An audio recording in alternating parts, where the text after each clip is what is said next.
Okay, so I wanted to just make a short video with a description of this page of the review because I have a feeling this will be maybe the ones that look a little different, and so maybe this will help out. Notice the directions for number 15. It says to write the equation of a function that has the possible characteristics.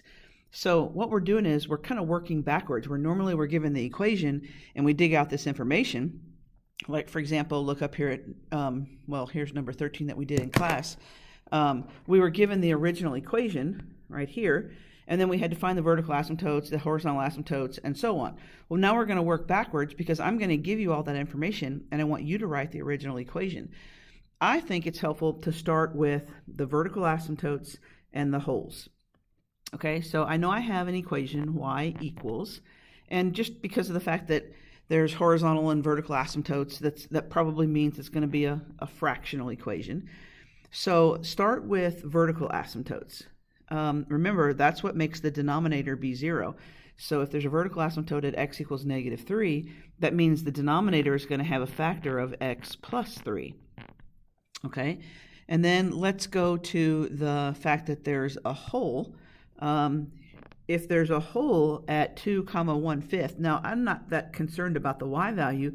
If the hole is at x equals 2, then that means that there was a factor that canceled out, and so the factor would have to be x minus 2, and remember, in order for it to cancel out, it has to be on the top and the bottom. So that's how you would have a hole at x equals 2. And now let's go to it says there's no x-intercept, which means, remember, x-intercepts come from the numerator, so that means there's no more factors in the numerator that would have x's in them.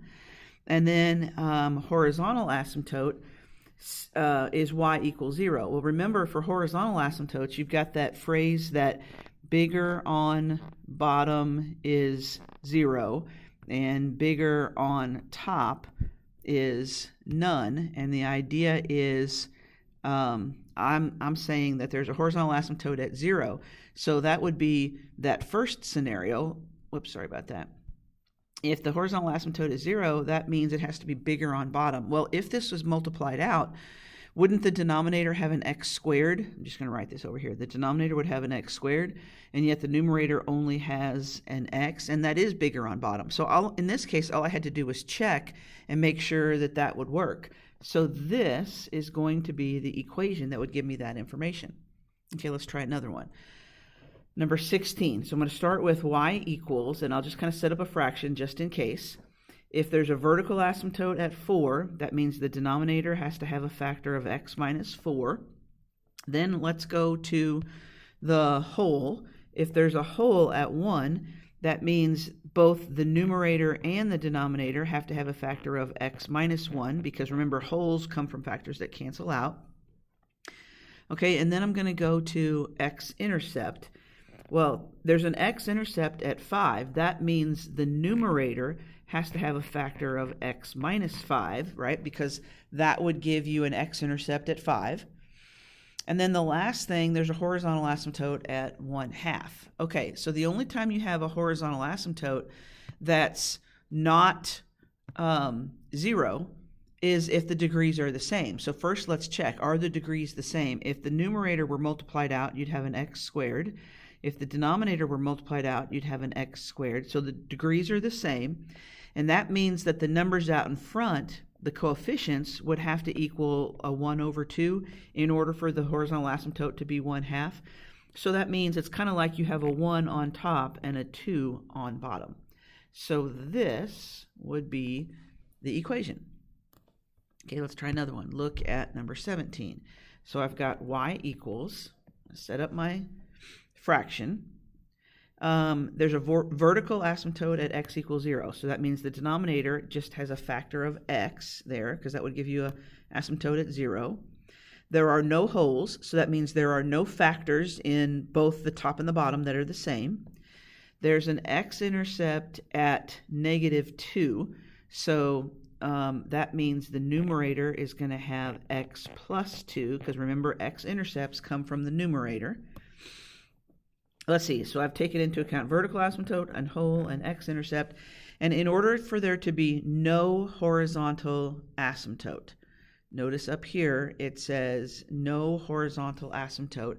So I have no horizontal asymptotes when it's bigger on top, right? Because the N stands for no horizontal, so bigger on top. In this case, the top has just an x to the first and the bottom has just an x. So right now the degrees are the same. I need it to be bigger on top.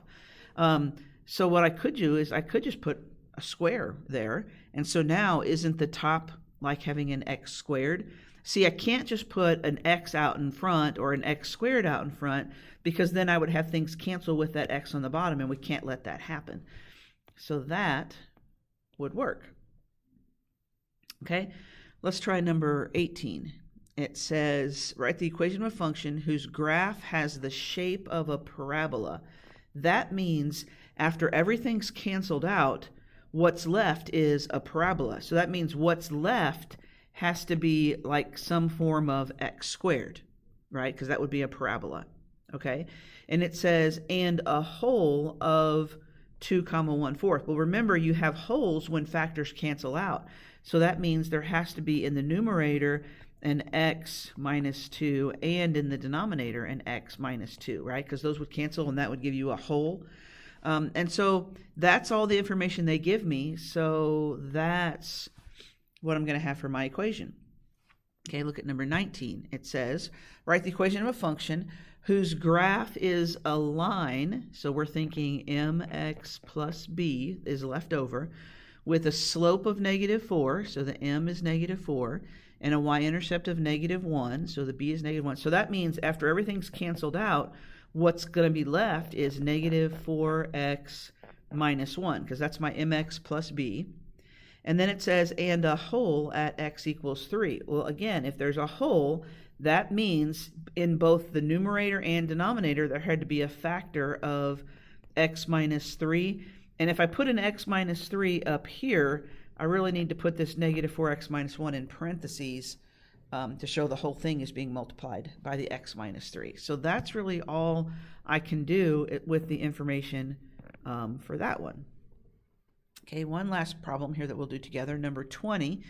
This time I'm giving you the equation, I'm giving you the graph, and they want us to write the equation, but notice the little hint. It may help to identify all asymptotes, holes, intercepts, before I actually go and write my equation. So let's think this out loud. I know I have a vertical asymptote, just looking at the graph, at x equals -2. I know I have a horizontal at y equals 3. I see a hole at x equals 0, so it's going to be, actually the hole is 0, like 1.5, but I don't really care about the y value there, because what's significant about the hole is fact that it happens when x equals 0. And let's see, what else do I have? I see an x-intercept, right? An x-intercept means where it crosses the x-axis right there at -1.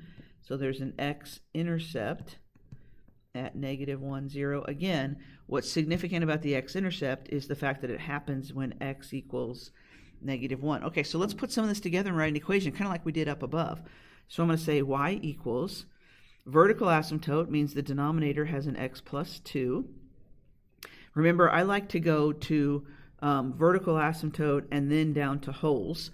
So for the holes, if there's a hole at 0, that means there must have been an x on both the top and the bottom that canceled out, because that gave me a hole at 0. X-intercepts give me information about the numerator, right? So if there's an x-intercept at -1, the numerator must have an x plus 1. And then the only thing left is the horizontal asymptote. So that means the degrees must have been the same. And when I look over there, they are. I would have an x squared on top and an x squared on bottom. And if the horizontal asymptote is 3, that means the numbers out in front must have been like a 3/1. So there must be a 3 out in front. I could put a 1 right here, but it's not necessary, right? So this would be the equation that would represent that graph. Okay, so there will be, maybe not a whole page of them, but there will be a few of these on your test. So hopefully that'll help out.